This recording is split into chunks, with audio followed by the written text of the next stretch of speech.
स्त्री पत्नी के साथ जो पुरुष ये तीन कम बेशर्म होकर करता है वह कंगाल गरीब हो जाता है। नमस्कार मित्रों, एक बार आपका फिर से धर्म आस्था यूट्यूब चैनल पर स्वागत।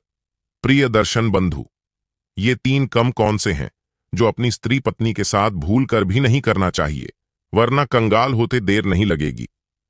प्रिय दर्शकों, आज मैं आपके लिए बहुत ही महत्वपूर्ण जानकारी लेकर हाजिर हुआ हूं।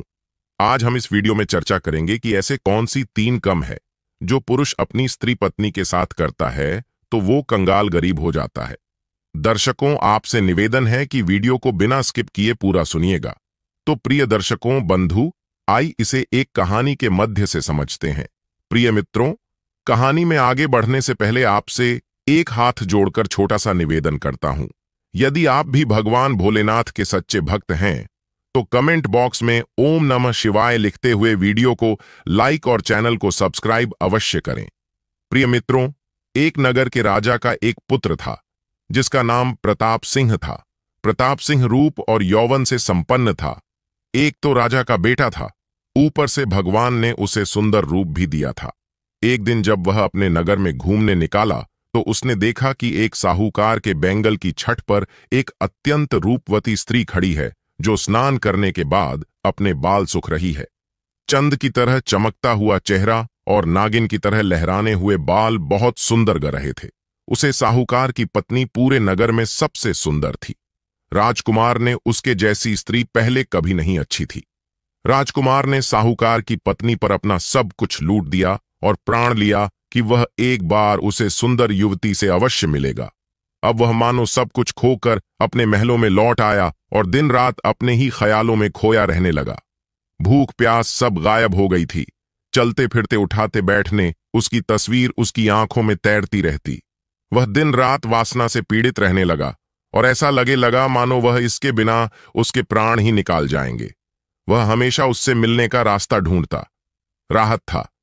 एक दिन उसने एक दो तीन को बुलाकर उसे स्त्री का नाम और पता मालूम करवाया तो पता चला कि वो एक नगर की सीट की पत्नी है और जल्दी में ही उसकी शादी हुई है।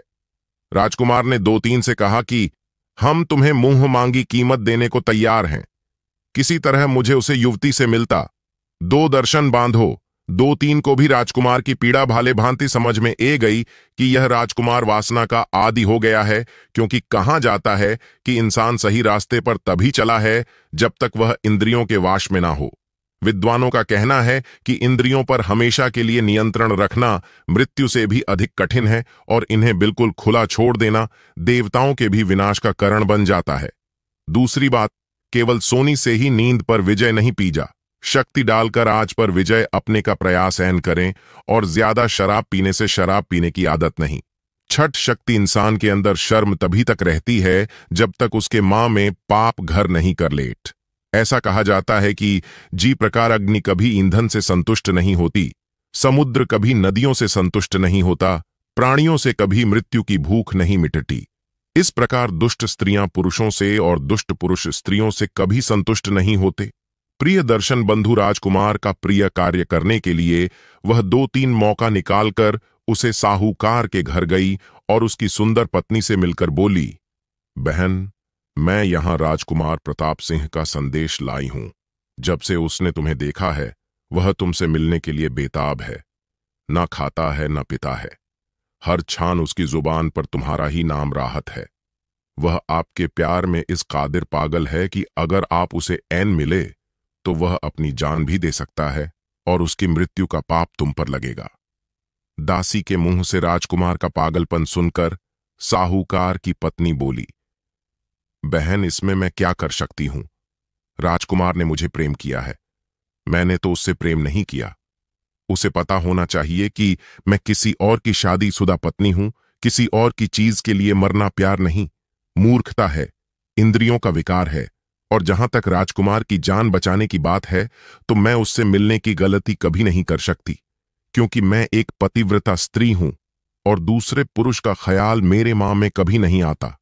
ऐसा कहा जाता है कि जो स्त्री अपने पति को धोखा देती है उसे खुश नहीं रख पाती, उससे संतुष्ट नहीं रहती, उसे घर नरक में गिरना पड़ता है। लानत है ऐसी औरत की जिंदगी पर। एक अच्छी पत्नी वह होती है जो अपने पति को खुश रखती है। वह पतिव्रता धर्म का पालनपुर करती है और अपने पति के प्रति तन मन से समर्पित रहती है। अब राजकुमार मारे तो मारे में अपने धर्म से विचलित नहीं हो।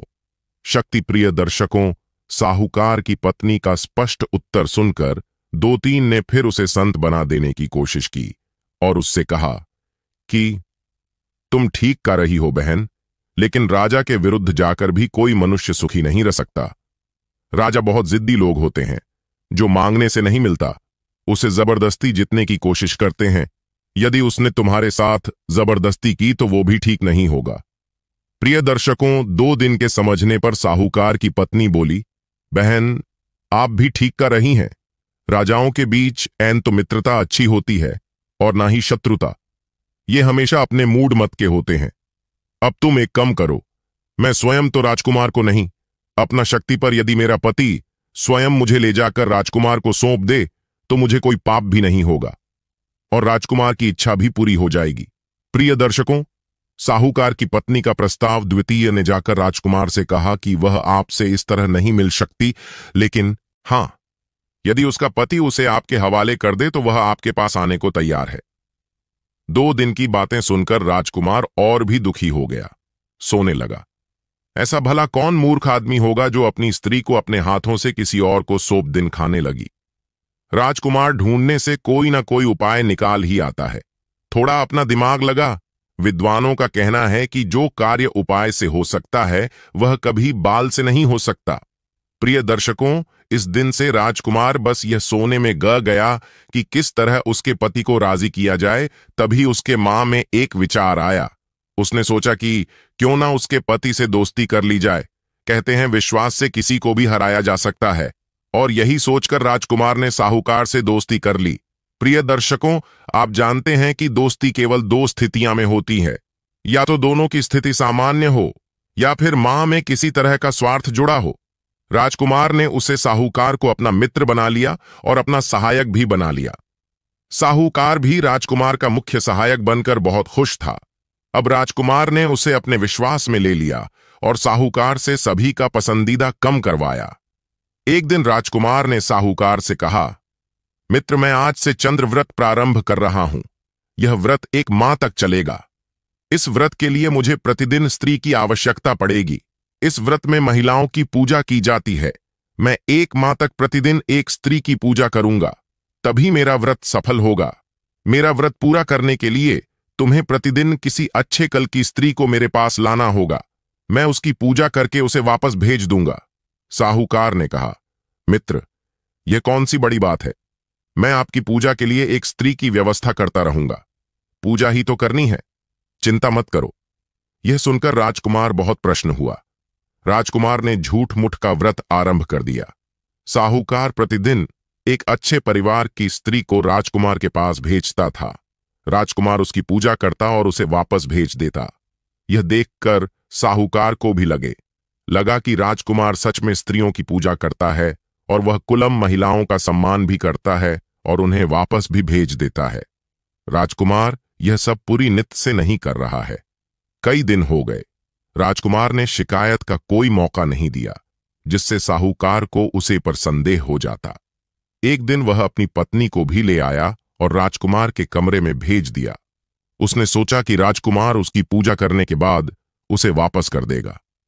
दूसरी ओर राजकुमार ने पहले ही अपना मां बना लिया था। वह इस दिन के लिए बहुत दोनों से नाटक कर रहा था।